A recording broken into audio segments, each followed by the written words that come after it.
This year, I had several good conversations with people about this budget at various forums.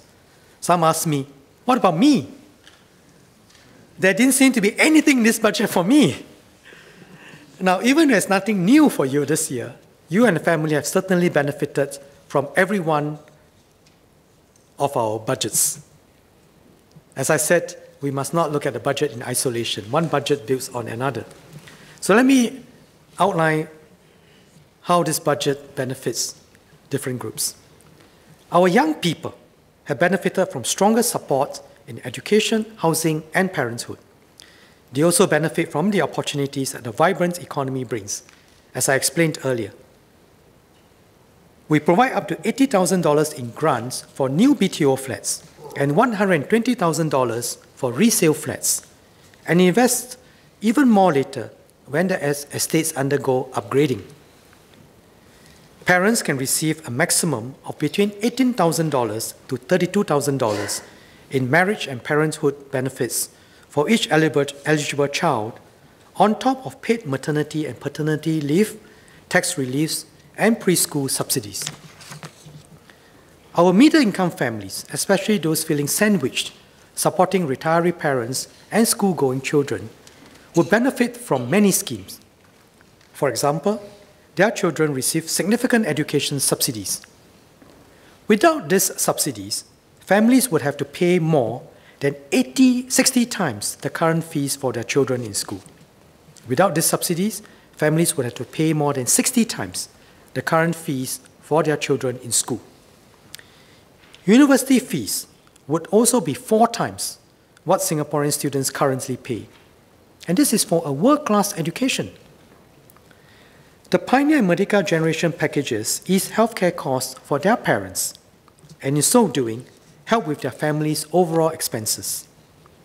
And this year, many will receive a number of top-ups, such as their children's EduSave or post-secondary education accounts, and their parents' CPF.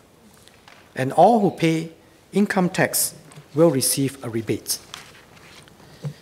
Some middle-income and upper-income families also commented that the tax rebates of $200 is insignificant and of not much benefit to them. But we must not forget that overall, income taxes are kept low so that they can keep a large part of what they earn.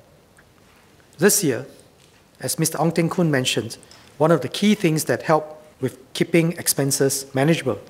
As Mr. Sarah Chan put it, we must not see the budget as simply a bag of benefits that serve some people in one year or the other. It is our strategic financial plan for the future. And because we take a long-term approach, we cannot see each year's budget in isolation. Our budget builds on the foundation of earlier budgets. We have a multi-year plan which tackles our priorities as systematically as we can. We plan ahead by setting out the strategy for mitigating and adapting the impacts of climate change. We look at the needs of different groups of people as needs evolve and grow. And we invest in growing our economy and in our people so that we have resources to do more for our people and their children and our children later. So I'm glad that many MPs have asked the questions, what is in it for us, Singapore, for Singapore?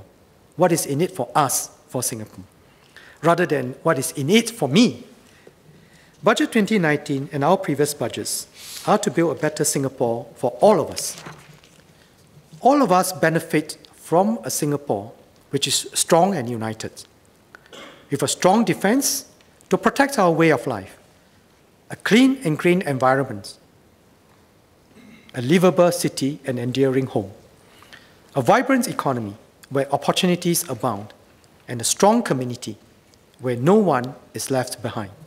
Ibrahim, Mr. Darrell David, and Ms. Cheng Li Hui have mentioned, our bicentennial is an opportune time for us to reflect on how we have come so far, on what we have built together, and what more we can do as individuals and in our organizations to strengthen our society. I look forward to our VWOs, clan associations, and religious groups continuing to step forward, regardless of race, language, or religion, to uplift the disadvantaged amongst us.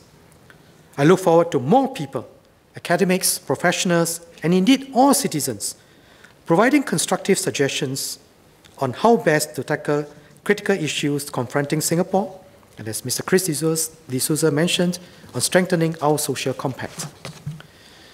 The bicentennial is also a good time to reflect on what being an independent, sovereign nation-state means. It means fiercely protecting the precious freedoms that we have to chart our own destiny, even as our relationships with our neighbors and the world change. It means appreciating that we have our own unique way of solving our problems, the Singapore way, and indeed not to be pressured to conform to theories which sound fashionable but do not work for us. It means committing to give our best, building on what past generations have done. Together, we can advance and make this little red dot shine even more brightly. So let us work together to build a strong and united Singapore.